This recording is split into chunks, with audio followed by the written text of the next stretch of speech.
later, just make sure I sign everything I need to and put those conditions on them. Okay. Let's see, John Jones, Fish runner. 2 cases, that is also bond hearing.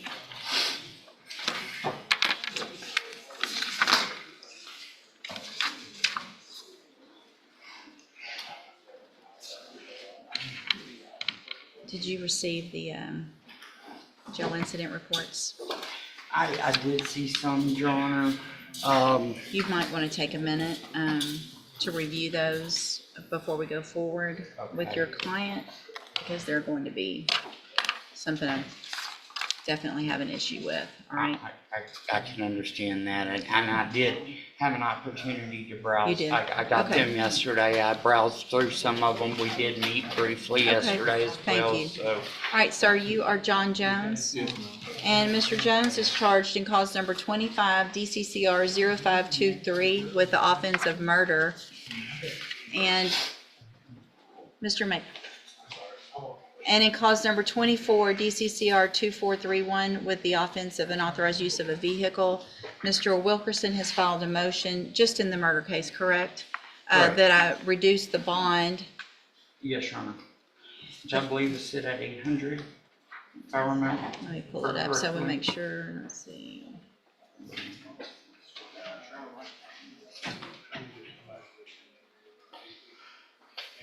Ms. Coke, because I have had several of these. It looks like in the motion it shows Just the murder. the murder is set at $800,000.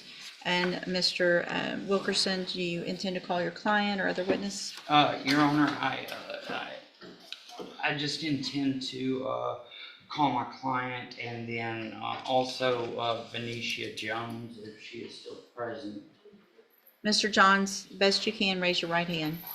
Or Jones, I'm sorry. Do you swear or affirm the testimony you're going to give in this hearing will be the truth, the whole truth, and nothing but the truth? Yes, ma'am. Thank you. You can go ahead, Mr. Wilkerson. Ms. Jones, you are obviously the same John Jones charged in this case with murder. You also have a companion case in which you are charged in a separate offense with unauthorized use of a motor vehicle. Is that correct? Yes, sir. And how long have you been incarcerated? About 3-4 months.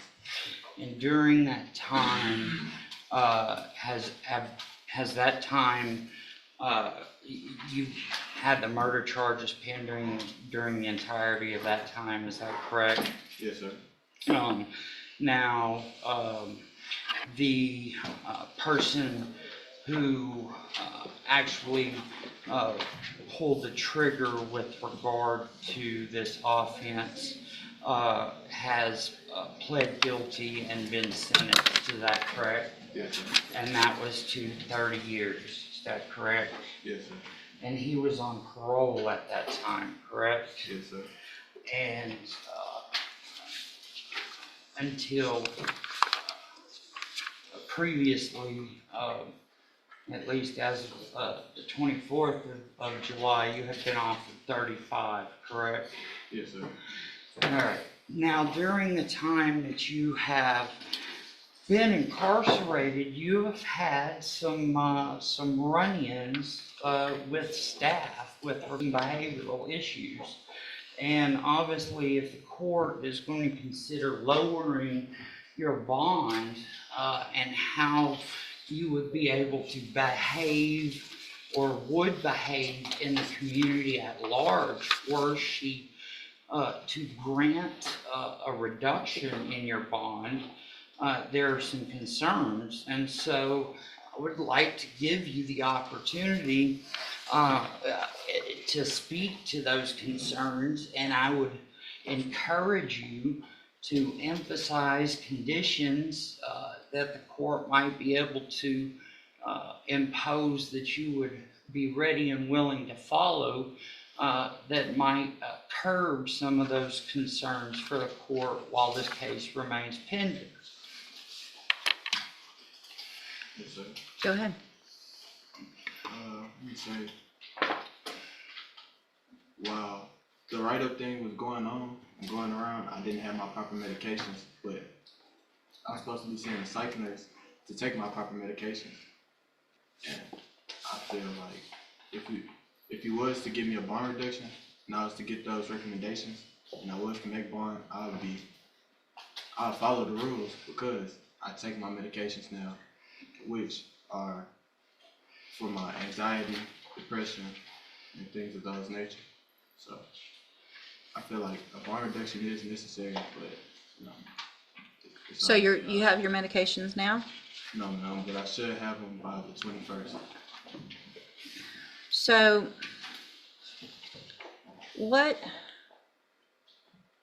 I mean, anxiety and depression don't make you say things like,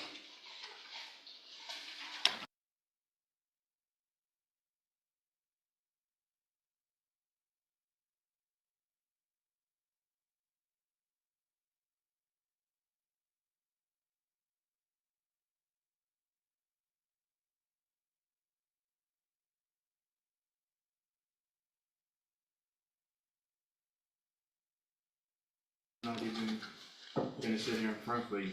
I never said those things, but you didn't say those things? no. You didn't ask her how could she have a boyfriend with how ugly she was? Never said that. You didn't ask how many boyfriends she ever had? No. You didn't say any of that. They're just making that up on you, just lying. I have to. Have to be lying. You didn't threaten just a couple weeks ago an officer that you were going to throw hot water if she didn't call somebody? Yes, ma'am. You did threaten to do that? Okay. Did you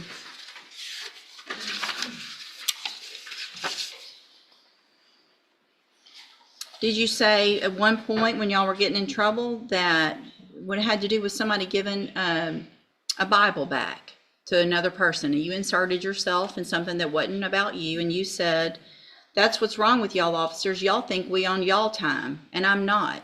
So you don't think you're on their time when you're in jail? I never said that. You didn't? They made that up too? What I said was, respect is given both ways. That was my exact words. Respect is given both ways. And so you think you deserve respect with how you're acting. I got pages of incident reports. And it's pages only starting in June. We're talking about pages over just the last 2 months. Fighting. You've been in at least 2 or 3 fights, right? Yes, ma'am. Yeah. Mr. Coleman? Your Honor, I have just a couple questions. Mr. Jones, what did you do with the weapon after Lenny Nixon was shot? I gave it back to Green. And when did you and Green decide to rob Lenny Nixon? Objection, Your Honor. These questions obviously go to the guilt innocence aspect of I this. think you opened that door when you asked him about the shooting and who the shooter was. And the co-defendant. When did the two of you decide to rob Lenny Nixon? We never decided to rob him. So if Green said you decided to rob him before he was shot, he would be lying? I mean, Yes or no? Yes or no, Mr. Jones? Yes. Okay. They were lying. You knew the police were looking for you after Mr. Nixon had been shot, but nevertheless, you didn't turn yourself in, correct? I didn't know. So Okay. after the fact, the next day. When Lenny Nixon was murdered as part of this robbery scheme with you and Green, you were already under or on bail for UUMV, 2 cases of UUMV, and also a burglary of habitation, correct? No, sir. Never bailed out. You were charged with those offenses, correct? Yes, sir. You Great also- accusations. All right. You were also previously arrested for assault on a public servant, correct? Yes, sir. Criminal trespass. Yes. Evading arrest. Another evading arrest with a motor vehicle. That's all included in your criminal history, correct? Yes, sir. Who is Venetia Jones to you? My mother. All right, pass the witness. Thank you. Go ahead, Mr. Wilkerson. Yes, Your Honor, we've got to circle back over some of those. Just to be clear, Mr. Trevor, not Trevor, okay, Nixon was the gentleman who was shot, correct? Yes, sir. And you were staying at Nixon's house when Trevor Green came there, is that accurate? Yes, sir. And in fact, and Trevor Green initially told officers that you had discharged the weapon that had killed Nixon, correct? Yes, sir. However, even he corrected that statement ultimately and admitted that it was he who had the weapon, correct? Yes, sir. And on that evening, he took your phone, correct? Yes, sir. And he provided you the firearm that had belonged to Nixon, correct? Yes, sir. Now, you were asked about an agreement to rob Nixon of a firearm, and whether or not an agreement was ever reached. At what point, or at any point, and if so, how did you learn of Mr. Green's intent of removing or taking a firearm that had been in Nixon's possession? It was about that morning. Well, I'm gonna say around that night, 1, 2 o'clock. What do you, and you say around that night, 1, 2 o'clock, what is it exactly that you were told at that time? Nixon keep pointing the gun in our face. Let's just take it. And how did you respond? Leave me out of it. I don't want no parts. And so, just very briefly, you yourself, Trevor Green and Nixon, had the three of you grown up together? Yes, sir. We all went to the same school at one point in time. Now, Trevor Green had just been released from prison, is that correct? Yes, sir. And is it the case that Trevor Green was actually coming into town to spend time with yourself and with Nixon? And Trevor Green, when he came into town, he was with his girlfriend, is that accurate? Okay. Okay, we're not gonna try the whole case. I gave you some leeway, I gave him some leeway. I'm not gonna listen, I understand there's obviously some differences in opinion as to what happened and who's culpable. So that's all gonna be for a jury or for you guys to work out. For just a couple more in a totally different direction, Your Honor? Totally different direction. All right. Now, you said you were getting your medications on the 21st. What medications are you speaking of? I'm supposed to be taking trazodone, hydroxyzine, Verzocin, and they're supposed to be giving me another type of med for me hearing and seeing things. So, while you have been incarcerated at Jefferson County Correctional Facility, the psychiatric or psychological staff provided by contract have made a determination that you actually have audio or visual hallucinations? Yes, sir. Okay. Your Honor, as a result of that, we will need to request... Just file the appropriate motion. Yes, Your Honor. I'll pass the witness. I have no further questions, Judge. All right. And you said you had another witness. Can you proffer what that witness would be testifying to for me? Your Honor, that would just be his mother, Venetia Jones, and to the little bit of support that she would be able and really the inability to raise funds. Thank you. Okay, thank you, and I'm glad she's here. Thank you. Where is she? Thank you for being here, ma'am. Okay, anything else? Just a really brief argument. Go ahead, sir. Yeah, I filed it, I put that argument, I made clear in the state's reply to the defense counsel's motion to reduce the bond, so I'm not gonna belabor it. I just hit the high points, Judge. If the court is so inclined, the state constitution, the Texas Constitution allows you to hold this defendant without bond because he committed a felony while on bail for a felony, Judge. I've cited the case law, I've attached it to my reply. I don't see that reply on this case. It would have been filed on August the 6th of this year. I see a couple of things. I see an order. Oh, never mind. It's right here. Yeah. Sorry. I cite article Yeah. Article 1, Section 11 of the Texas Got it. Constitution that states that if a defendant is on a felony, on bail for a felony and commits a subsequent felony, the court is well within its discretion to hold the defendant without bond if it so chooses to. And I've proffered to the court that I've spoken with the juvenile probation, with the juvenile department division of our office, and they have begun the process to certify this defendant as an adult, and that burglary of habitation is on its way, should be making its way to your court soon, Judge. We've got the criminal history that I think speaks for itself. Your Honor, we'd ask that this court deny the defense counsel's motion to reduce the defendant's bond. In fact, if the court is so inclined, we'd ask that you hold him with no bond. Thank you, Mr. Coleman. Mr. Wilkerson, argument?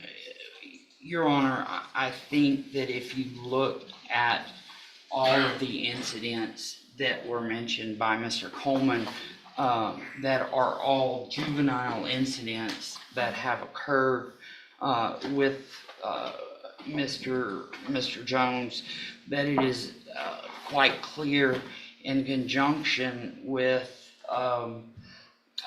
some of the things that have also been mentioned, and also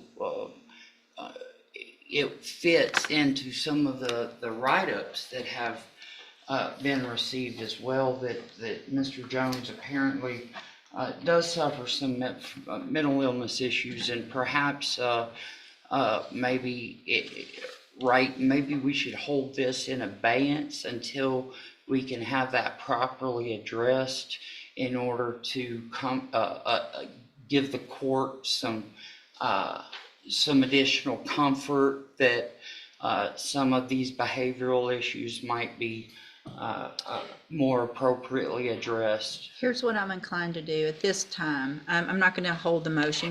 We can always, if circumstances change, file a motion, and I will allow another hearing if there's a change of circumstances.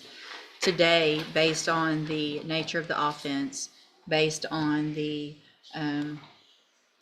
amount of and nature of the incident reports from jail, based on the amount of and nature of the allegations of criminal history as a juvenile. Mr. Jones is 17, about to be 18, right? Yes, ma'am. So based on that, all of that, I am going to deny the motion to reduce the bond at this time. Obviously, it sounds like the jail's doing what they can to get Mr. Jones help. If you want to file a motion with regard to any other competency of whatever you want to file with regard to that, get that filed, and I'll take a look at it as soon as it comes through. All right, you go back with the bailiff. And listen, Mr. Jones, whatever issues you're having, none of that, in my opinion, coincides with how you're behaving, right? So you need to make an adjustment of what you're doing in jail. And if you don't, then Mr. Wilkerson's not going to have any argument whatsoever for me to reduce your bond later or anything like that. So I've probably talked to just about everybody in that dorm, I think, in the last couple weeks about this behavior. Y'all can all continue to act like you're acting, and y'all can all sit there and wait for your cases and then go to prison or whatever happens. Or somebody can step up and say, I'm not going to act like that. I'm going to get up when I'm supposed to. I'm going to follow the rules. I'm not going to fight. I'm not going to call names. I'm not going to, all those things. It's not that hard. Just follow the rules. You may not like them. Follow them. And if you can't, then stay in there and keep doing it. Does that make sense? Yes, ma'am. All right, go back with the bailiff.